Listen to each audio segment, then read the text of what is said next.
हे जे गणित दिसत आहे ना, ह्याच्यामध्ये काय म्हटलेलं आहे बघा, 360ला काही सफरचंद मूळ भावाने खरेदी केली आहेत. त्याच्यावरती ₹3 ची सूट मिळाली त्याला. म्हणून तो काय करतो, 25% अधिक सफरचंद खरेदी करू शकतो. मग एक नेहमी लक्षात ठेवा, एक क्वांटिटी म्हणजे काय, किती वस्तू घेतो, आणि रेट म्हणजेच दर, यांचं नेहमी गुणोत्तर हे व्यस्त प्रमाणात असतं. पण पहिले लक्षात घ्या, क्वांटिटी काय झाली, 25% अधिक खरेदी करू शकतो. मग 25% म्हणजे किती, तर 25% म्हणजे 1/4.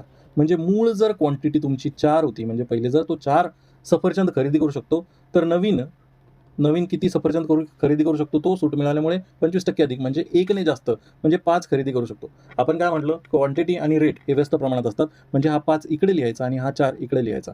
म्हणजेच मूळ भाव तुमचा किती होता, मूळ भाव होता तुमचा ₹5 आणि नवीन भाव ₹4 झाला. म्हणजे ₹1 तुम्ही सूट दिली. पण गणितात काय दिलं, की ₹1 सूट नसून ही ₹3. मग याला 3ने गुणा, याला 3ने गुणा.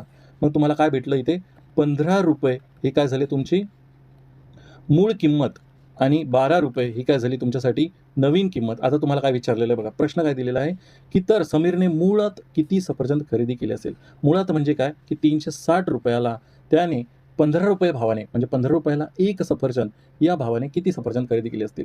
मग ह्याला भाग जर दिला 360ने, तर बघा इथे 5×15, 12×36 आणि इथे येतील 24. मग ह्याने मूळ भावाने जर खरेदी केले तर 24 येतात. जर त्यांनी म्हटलं असतं, की नवीन भावाने म्हणजे घसरलेल्या, सूट दिलेल्या भावाने किती सफरचंद खरेदी केली असते, तर 360/12 30 सफरचंद आले असते. ठीक आहे. जर तुमचे काही डाऊट असतील तर तुम्ही या टेलिग्राम ग्रुपवरती बिंदास पाठवू शकता. ही आपली 59ची मंथली मेंबरशिप आहे. धन्यवाद.